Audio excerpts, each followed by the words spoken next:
दूसरा दौर चल रहा है ये, और इसे अंतिम दौर भी कहा जा सकता है।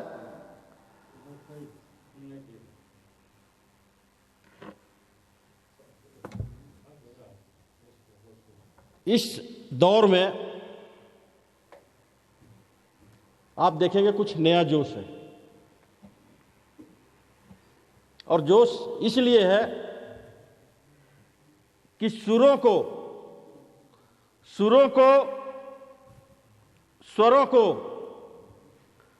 अब बुलंद करना होगा। शेखर जी, स्वरों को अब बुलंद करना होगा। न सिर्फ है गरजना, अब बरसना भी होगा। सीने में छुपे बादल घनघोर करते हैं, चलो थोड़ा सा शोर करते हैं। ये शोर गम को भुलाएगा, दुख को भुलाएगा। जो हमारा कोरोना काल का जो समय संकट भरा रहा, उससे कुछ तो मुक्ति दिलाएगा। हम आभारी हैं अपने इस चैनल के, जो इस संकट के समय में भी हास्य को उन्होंने स्थान दिया है, और हमारे चिरमिरी के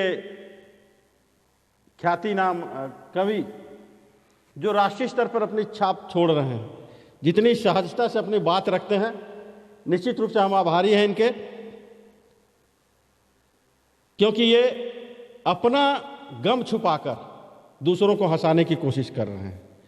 और ये हंसी और खुशी एक ऐसी चीज है जो बाजार में कहीं नहीं मिलती। ऐसा ही एक कवि मैं अब आपके सामने फिर बुला रहा हूं, आप उनसे मिल चुके हैं, और वो तो कहते हैं कि मेरे तो दर्द भी औरों के काम आते हैं। धुरंधर जी, मेरे तो दर्द भी औरों के काम आते हैं, मैं रो पड़ूं तो कई लोग मुस्कुराते हैं। मैं धुरंधर जी को आमंत्रित कर रहा हूं। स्वागत। बहुत बहुत धन्यवाद शुक्ला जी, आपने बहुत बड़ी बात कह दी, और आप सभी चैनल वालों को फिर पुनः धन्यवाद देता हूं जो इतना सुंदर आप लोगों ने कार्यक्रम रखा, और सभी जितने यहाँ के कार्यक्रम के संतरी मंत्री यंत्री हैं सभी को शुभकामना देते हुए फिर दोबारा मैं आपके बीच में हूँ और फिर आनंद देने का प्रयास करूँगा। लेकिन जैसा कि अभी शुक्ला जी ने बताया कि ज़िंदगी हंसी खुशी की बरसात है, आनंद लेना है तो ले लो, इसी पर मैं 4 पंक्तियों से बात में प्रारंभ करूँगा। इसके बाद आपको हास्य रस की सुनाऊँगा, एक भजन सुनाऊँगा, आप उसको आनंद लीजिएगा।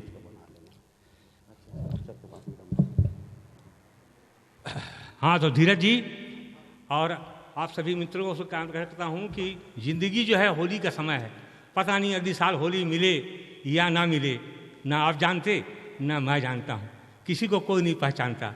इसलिए 4 पंक्तियाँ दे रहा हूँ कि जीवन में हो सके तो हंसो, मुस्कुराओ, गुनगुनाओ, खिलखिलाओ, जितना हो सके उतना अच्छा करने का प्रयास करो। 4 पंक्तियाँ दे रहा हूँ।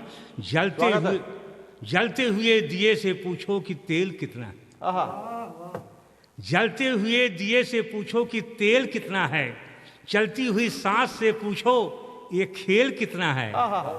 जलते हुए दिए से पूछो कि तेल कितना है, ये चलती हुई सांस से पूछो कि खेल कितना है। अरे पूछना है तो अपने दिल से पूछो कि मनिंद्रगढ़ के अंदर तेरा मेल कितना है, तेरा मेल कितना है। तो ये 4 दिन की साख है, 4 दिन की चाक है, अंत में 10 किलो राख है, और हवा आया तो राख भी साफ है, और रहेगा यहाँ तो धीरज का किया हुआ एक ग्राफ है, धीरज का किया हुआ ग्राफ है। तो एक बार होली के नाम पर एक ताली बजा दीजिए आप लोग। ये बहुत सुंदर, आपकी तालियों का धन्यवाद। मैं 2 रचना सुनाऊंगा, एक हास्य भजन सुनाऊंगा, और एक हमारे श्रीकांत शुक्ला जी की फरमाइश है कि नंगा पर कविता सुनाओ।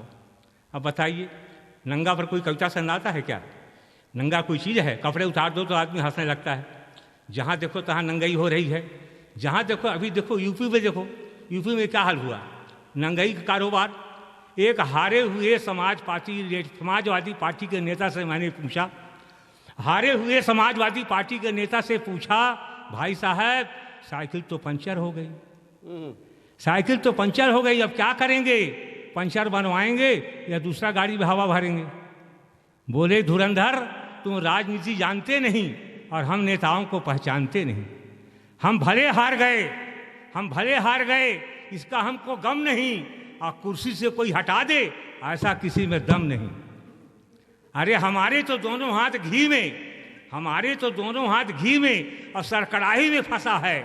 हम भले ही उलट गए, हम भले ही उलट गए, पर भतीजा तो भाजपा में घुसा है, भतीजा तो भाजपा में घुसा है।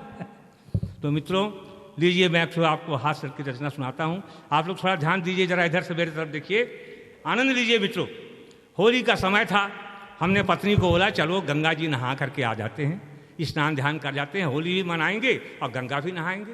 वो भी तैयार हो गई, चलो दो का काम, एक पंथ दो काज। अब पत्नी के संग जब हम इलाहाबाद प्रयाग आए, धीरज भाई, पत्नी को संग लेकर जब इलाहाबाद प्रयाग आए तो वहाँ विचित्र दृश्य नजर आए। गंगा किनारे नागा साधु खड़े थे, गंगा किनारे नागा साधु खड़े थे, उनके बाल भालू की तरह बढ़े थे। पत्नी ने कोहनी मारकर बोला, क्यों जी ये नंगे क्यों खड़े हैं, ये नंगे क्यों खड़े हैं, इनके बाल क्यों बढ़े हैं? क्या इनके बाप कंजूस हैं जो कपड़ों के लाले पड़े हैं? स्वामी बताइए ये नंगे क्यों हैं, जरा खुलकर समझाइए। हमारी घरवाली बोल रही है, ये नंगे क्यों हैं, जरा खुलकर समझाइए। मैंने कहा प्राणेश्वरी सुनो, पुराणों में महाभारत, वेदों में सामवेद और नदियों में महान है जैसे गंगा, उसी तरह मेरे देश में सबसे बड़ा है नंगा, उसी तरह मेरे देश में सबसे बड़ा है नंगा। नंगा क्या नहीं करता है, उससे इंसान तो क्या भगवान भी डरता है। नंगा क्या नहीं करता है, उससे इंसान तो क्या भगवान भी डरता है। नंगे कई प्रकार के होते हैं, नंगे कई प्रकार के होते हैं। श्रीकांत जैसे आदमी उनके नाम से रोते हैं कि थोड़ा दूर रहो। नंगे कई प्रकार के होते हैं, श्रीकांत शुक्ला जैसे आदमी उनके नाम से रोते हैं। कुछ जन्मजात नंगे, कुछ बनते हैं, कुछ बनाए जाते हैं। कुछ जन्मजात नंगे जो नंगा धाम में चले गए, कुछ गुंडा लोग पाल के रखते हैं, कुछ जबरदस्ती नौकरी नहीं मिला गुज गए, चलो मारपीट करो, नंगाई करो। कुछ जन्मजात नंगे, कुछ बनते हैं, कुछ बनाए जाते हैं, और मेरे महेंद्रगढ़ में तीनों के तीनों पाए जाते हैं। क्या बात है, क्या बात है धुरंधर जी, तीनों के तीनों पाए जाते हैं। बहुत अच्छे। अरे तीनों के तीनों धीरज भाई अपने स्वार्थ में सब मस्त हैं, तीनों के तीनों स्वार्थ में मस्त हैं। इनसे जनता जो जनता, ये भारत की माटी भी त्रस्त है, भारत की माटी भी त्रस्त है। और इनकी नंगाई के चलते आज हमेशा उनका 15 अगस्त है, 15 अगस्त है। नंगों की चर्चा त्रेता से करें, नंगों की चर्चा त्रेता से करें तो एक रावण नंगा जिसने सीता को चुराया, द्वापर में कंस नंगा जिसने द्रौपदी को रुलाया।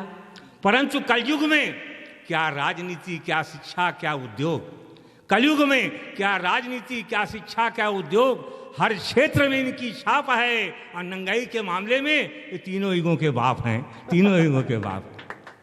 झांको और देखो धीरज भाई, झांको और देखो, चहुओर संप्रदायवाद का दंगा है, प्रदूषण के गंध से भरी गंगा है। सोने की चिड़िया था मेरा देश, आज नंगों ने किया उसे नंगा है, नंगों ने उसे आता था। अजीत मार लिया, विजय मार लिया, ये मार लिया, वो मार लिया, सब लूट करके ले गए हैं। तो आज नंगों ने किया उसे नंगा है। हरिश्चंद्र के सत्य, गांधी के उपदेश का मिटा निशान है, बस भाषण में उसकी पहचान है। चारों ओर झूठ की दुकान है।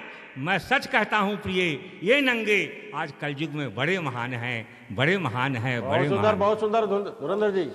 मेरे भाइयों, धीरे भाई हैं, नंगों की महानता सुन हमारी घरवाली जरा मुस्कुराई। हाँ बेटा सुनियो, मेरे बात को सुनो। नंगों की महानता सुन हमारी घरवाली मुस्कुराई, जरा लालच में भरमाई। बोली स्वामी ये कविताई में क्या धरा है, बोली स्वामी ये कविताई में क्या धरा है, इसे आग लगाइए, लोगों की तरह मजे उड़ाइए। मैं तो कहती हूँ कि आप भी नंगाई पे उतर आइए, मैं तो कहती हूँ कि आप भी नंगाई पे उतर आइए, गिर मत जाना भाई हैं? मैं तो कहता हूँ कि आप भी नंगाई पे उतर आइए। कविता से मिला क्या, मान और सम्मान। वाह। कविता से मिला क्या मान और सम्मान, क्या उससे पेट चलेगा, जीवन का रथ आगे बढ़ेगा। स्वामी अब और न तड़फाओ, मैं तो कहती हूँ कि आज ही से नंगाई पे उतर आओ, आज ही से नंगाई पे उतर आओ। 4 पंक्तियां आपको दे रहा हूँ, अपनी पत्नी को जवाब दे रहा हूँ। स्वागत। मैंने कहा भवानी तुम्हारी बातें सत्य है, मैंने कहा भवानी तुम्हारी बातें सत्य है, पर मुख्य बात इतनी है कि तू नंगे की नहीं, एक कवि की पत्नी है, एक कवि की पत्नी है, एक कवि की पत्नी। तुझे सब सहना है, जीवन में है कांटे फिर भी रहना है, तेरे सुहाग का ये सबसे बड़ा गहना है, सबसे बड़ा गहना है। अंतिम 4 पंक्तियां देखिए। स्वागत स्वागत। कि डॉक्टर कर्तव्य से मुंह मोड़े, धीरज भाई, डॉक्टर कर्तव्य से मुंह मोड़े तो मरीजों को चंगा कौन करेगा। और कवि और पत्रकार ही नंगाई पे उतर आए तो नंगों को नंगा कौन करेगा, नंगों को नंगा कौन करेगा, नंगों को नंगा कर